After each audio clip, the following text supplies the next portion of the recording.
Bueno, pues con intención de facilitaros un poquito el estudio a los que tenéis que presentaros al examen de recuperación, os voy a hacer un pequeño repaso de las cosas que vimos durante la primera evaluación. Bueno, si nos vamos aquí al índice, pues os recuerdo que hemos visto la organización del cuerpo humano, hemos visto alimentación y salud y luego en un segundo examen hicimos la nutrición, aparatos digestivo y respiratorio. El circulatorio y el excretor es lo que nos queda pendiente, que voy a intentar también pasároslo en algún vídeo pues para que lo tengáis presente. Bueno, vamos a repasar un poco lo que vimos en el primer tema. Os recuerdo que aquí hablábamos pues de la organización del cuerpo humano. Bueno, pues nada, pues aquí lo primero que vimos fueron los niveles de organización, que están aquí. Decíamos que íbamos desde lo más pequeñito hasta lo más grande.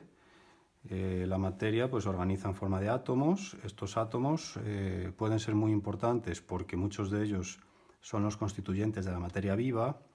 Eso es a lo que denominamos los bioelementos, los que forman parte de los seres vivos. Los más importantes, pues ya sabéis que son el carbono, el oxígeno, el hidrógeno, el nitrógeno, el fósforo, el azufre, el calcio, el magnesio, el sodio. Bueno, yo os puse en la pizarra la palabra CHON, que es CHON, carbono, hidrógeno, oxígeno, nitrógeno. Y luego los más importantes que se encuentran en menos proporciones, que son el nitrógeno, el fósforo, etc. Bueno, los átomos se organizan en moléculas, a su vez en orgánulos. Estos orgánulos forman células. Las células que pueden ser muy diferentes de un tejido a otro. Las células se constituyen en tejidos, los tejidos en órganos y los órganos en aparatos y sistemas. Todos estos aparatos y sistemas dan un organismo. Hacíamos una pequeña diferenciación entre sistema y aparato, pero bueno, eso lo tenéis que mirar vosotros. Composición química de los seres vivos. Vamos a ver de qué se componen. Pues presentan unas biomoléculas inorgánicas y unas biomoléculas orgánicas. Me parecía interesante verlo así sobre el libro para que os resulte más visual y más fácil verlo. Estas biomoléculas inorgánicas, las más importantes que hemos visto han sido el agua y las sales minerales. El agua, que es la mayoritaria, la que se encuentra en mayor porcentaje, alrededor del 65% de nuestro cuerpo, bueno, aquí en vuestro libro, aunque su distribución puede variar de unos órganos a otros. Por ejemplo, la sangre pues, presenta un porcentaje mayor, pero la sangre o el sistema nervioso, y sin embargo el sistema óseo pues, presentaría un porcentaje inferior. Las sales minerales son sustancias que se encuentran presentes también en los seres vivos y pueden aparecer disueltas en forma de iones, etc. Como ya sabemos, son átomos que se encuentran ionizados, es decir, que presentan un signo positivo o un signo negativo. En este caso ponemos el sodio con un signo positivo, el potasio con un signo positivo, y también nosotros ponemos el cloro. El cloro tenía un signo negativo. Bueno, dentro de las biomoléculas orgánicas, las más importantes son las que tenéis aquí. Nos encontraríamos en primer lugar los glúcidos, después los lípidos, después las proteínas y los ácidos nucleicos. Estas biomoléculas orgánicas van a ser importantísimas y os las tenéis que saber muy bien. Tenéis que saber qué son los glúcidos. Pues son moléculas formadas de distintas formas. Aquí tenéis representado un monosacárido, ¿veis? Que sería este hexágono de aquí, un monosacárido, y aquí tenéis representado un disacárido. Un monosacárido cualquiera puede ser la glucosa. Si nosotros juntamos dos glucosas nos da un disacárido. No quiere decir que el único monosacárido sea la glucosa. Ojo, hay muchos más tipos de monosacáridos, pero es por poner un ejemplo. Cuando juntamos dos monosacáridos, pues obtenemos un disacárido. Y ese disacárido, cuando se juntan muchísimos, ¿veis? Aquí están formando racimos muy grandes que se ramifican, etcétera, pues es lo que tenemos, es lo que se entiende por polisacárido. Y ahora ponemos ejemplos. Ejemplo de monosacárido, la glucosa, hemos comentado. La unión de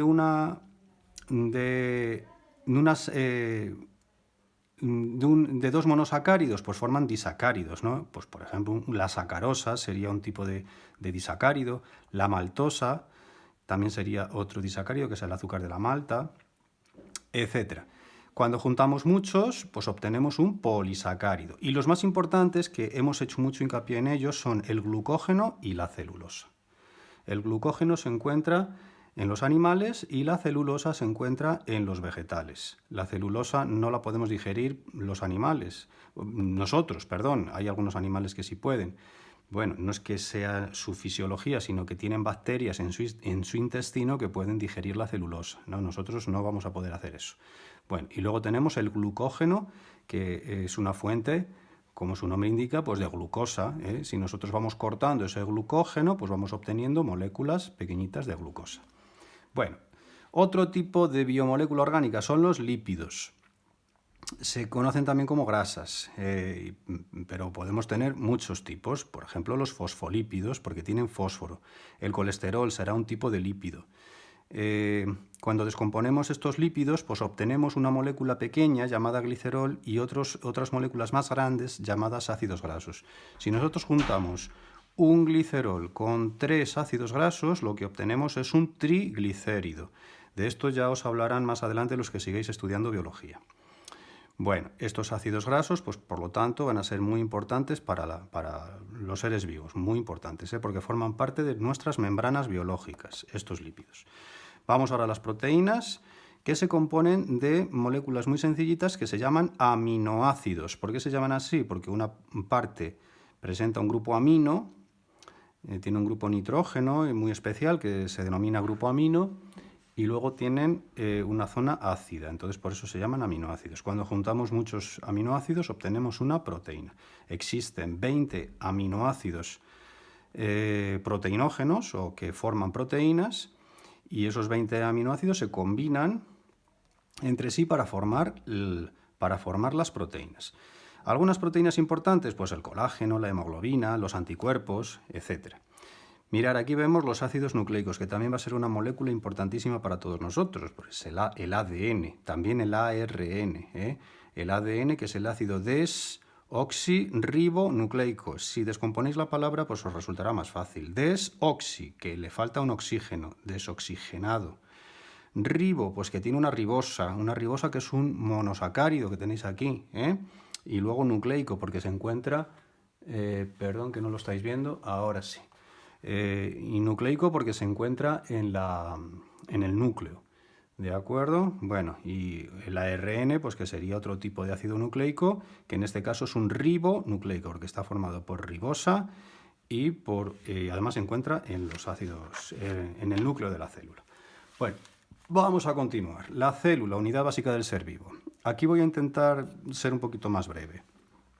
Tenemos que entender que se entiende por célula, y para ello pues tenéis que definirla como una unidad, y es la unidad morfológica, fisiológica, genética y de origen. Esto es lo que define la célula. ¿Qué es una célula, por lo tanto? Pues es la unidad con vida más sencilla, ¿no? Y que es la unidad morfológica. La unidad de morfología quiere decir forma. La unidad fisiológica, fisiología quiere decir funcionamiento. Unidad genética, porque en su interior se encuentra el material hereditario. Y unidad de origen, ¿qué quiere decir esto? Pues que todas las células proceden de una célula anterior. Bueno, y según este patrón, pues tenemos organismos con una sola célula, unicelulares, aquí tenéis algunos ejemplos, os los miráis, y organismos pluricelulares, que son todos los demás. Como ya sabéis, existen 5 reinos, y su organización es bastante compleja. Por ejemplo, partimos del reino moneras, que serían organismos unicelulares, y luego tenemos el reino protoctistas, que ya serían pluricelulares, el reino hongos, el reino plantas y el reino animales. Aquí tenéis 4, más el reino moneras, que sería el reino de las algas unicelulares, de las bacterias, pues nos lo encontraríamos aquí. Fijaros que aquí también aparece el reino protoctistas, porque hay algunos protoctistas que son unicelulares, como por ejemplo los protozoos, y hay algunas algas unicelulares que también se encuentran aquí, porque son organismos unicelulares, aunque pertenezcan al reino de los protoctistas. Bueno, pues aquí veis los tipos de células que encontramos en nuestro cuerpo, que como veis tienen distintas formas. Por ejemplo, un eritrocito, que es un glóbulo rojo, ¿no? Un espermatozoide, fijaros que tiene una forma muy especial. Las células musculares, que son células que tienen estrías. Aquí tenéis representada una neurona con su cuerpo neuronal, con el axón neuronal, etc. Bueno, aquí aparecen otras que a lo mejor resultan un poquito más difíciles de ver ahora, de entender, que son los enterocitos o los fibroblastos. Bueno, los enterocitos sí que los hemos dado, cuando dimos el aparato digestivo. Continuamos. Bueno, en el siguiente apartado aparecen las funciones vitales de las células. Y las funciones vitales ya sabéis que son tres. La función de nutrición, la función de relación, la tenéis aquí, y la función de reproducción. La función de nutrición. Bueno, pues se obtienen nutrientes del exterior y esos nutrientes, que son sustancias orgánicas complejas, pues se van a dividir en sustancias más sencillas para producir energía. Eso es en definitiva la nutrición. Por lo tanto, la nutrición la vamos a dividir en dos apartados. El catabolismo, que es lo que acabamos de definir, y el anabolismo, que es lo contrario. El anabolismo lo que hace es que a partir de sustancias sencillas más energía obtenemos sustancias complejas. Bueno, y ahora ponemos un ejemplo de cada cosa. Un ejemplo de reacción catabólica sería la respiración celular. La respiración celular, que la tenéis, no sé si la tenéis en algún sitio. No, en este caso no la tenéis, así que ahora os la explico en un folio. Bueno, la respiración celular es muy sencillita. A partir de sustancias orgánicas complejas, lo que obtenemos son sustancias más sencillas y liberamos energía. Esto es lo que sería una respiración celular, por ejemplo. Se obtiene energía. Esta energía luego se utiliza aquí. Es la misma energía que la utilizamos aquí en el anabolismo. ¿Para qué utilizamos esa energía? Pues para pegar estas sustancias sencillas y conseguir sustancias complejas. Bueno, este fenómeno es lo que denominamos hidrólisis. Esta molécula se hidroliza, es decir, a partir de sustancias orgánicas complejas obtenemos sustancias sencillas, mientras que este es un proceso de síntesis, es decir, sintetizamos sustancias complejas a partir de sustancias sencillas. Bueno, pues ese sería el fenómeno de la nutrición. Vamos a ver en qué consistía la respiración celular.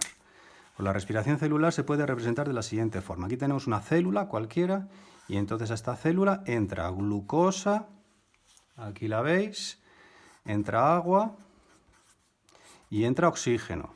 ¿De acuerdo? Y aquí en el interior de la célula se producen una serie de reacciones químicas y como consecuencia de esas reacciones químicas lo que obtenemos es agua que se libera, H2O, se libera CO2 y se libera energía.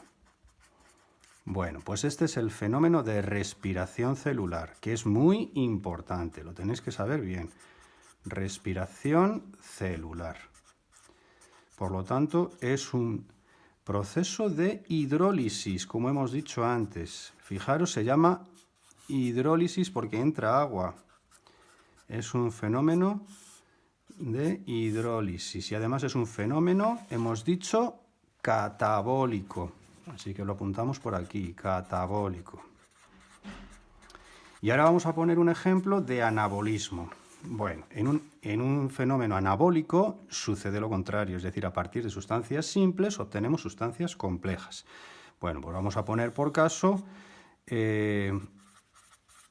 un cloroplasto de una célula. Cloroplasto, a ver si lo escribo bien, cloroplasto de una hoja, de una planta, ¿no? Los cloroplastos se encuentran en las plantas y tienen en su interior la denominada clorofila. Bueno, ¿qué entra en el cloroplasto? Entra agua, H2O, y entran sales minerales, lo representamos con SM, sales minerales, vale. ¿Pero qué entra también? Pues lo que entra también es luz del sol, luz solar. Y entonces la luz solar con las sales minerales que son muy sencillas y con el agua obtenemos materia orgánica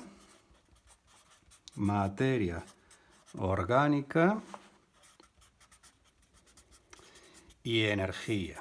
Bueno, la energía es algo que va a aparecer siempre en cualquier proceso, porque la energía, por ejemplo, puede ser calor simplemente procedente de la radiación solar, Pero lo más importante que se obtiene es esta materia orgánica. Esta materia orgánica se obtiene en las plantas.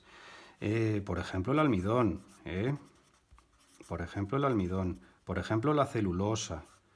La celulosa. Son distintas moléculas que aparecen en este fenómeno de anabolismo, que lo ponemos aquí. Anabolismo. Y además tenemos que poner una cosa muy importante, y es que es un fenómeno de síntesis, no de hidrólisis.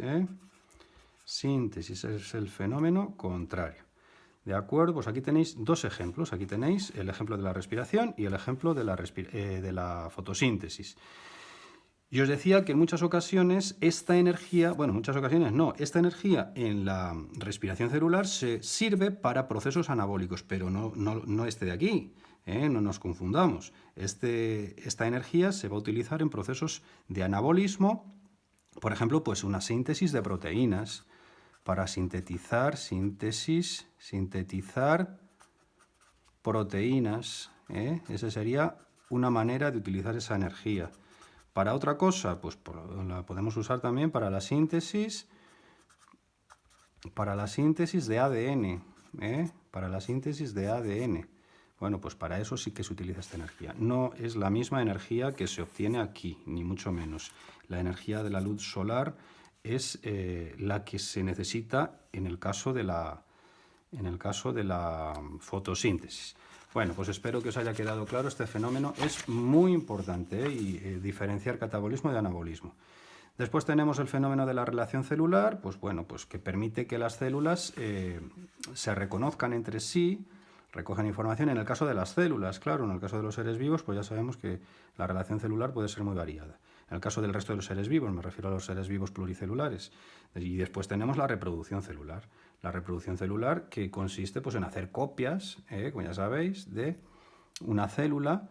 Bueno, pues a partir de una célula madre pues obtenemos dos o más células, dependiendo del número de divisiones que se hayan producido.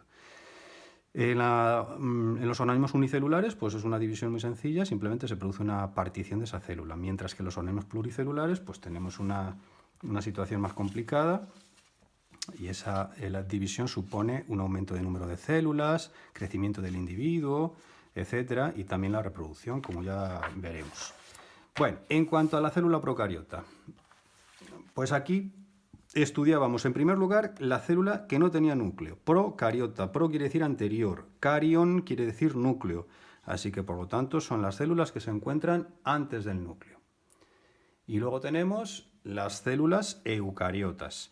Bueno, pues esto os miráis las estructuras y las partes más importantes y luego, añadido a eso, teníamos que estudiar los orgánulos celulares. Los orgánulos celulares, que los más importantes van a ser las mitocondrias, las vesículas, el retículo endoplasmático, etcétera, etcétera, que yo a lo mejor me decido hacer otro vídeo porque este ya está quedando un poco largo. Los tejidos humanos, que serían estos de aquí, los veremos ya más adelante porque yo creo que este vídeo me está quedando un poco largo.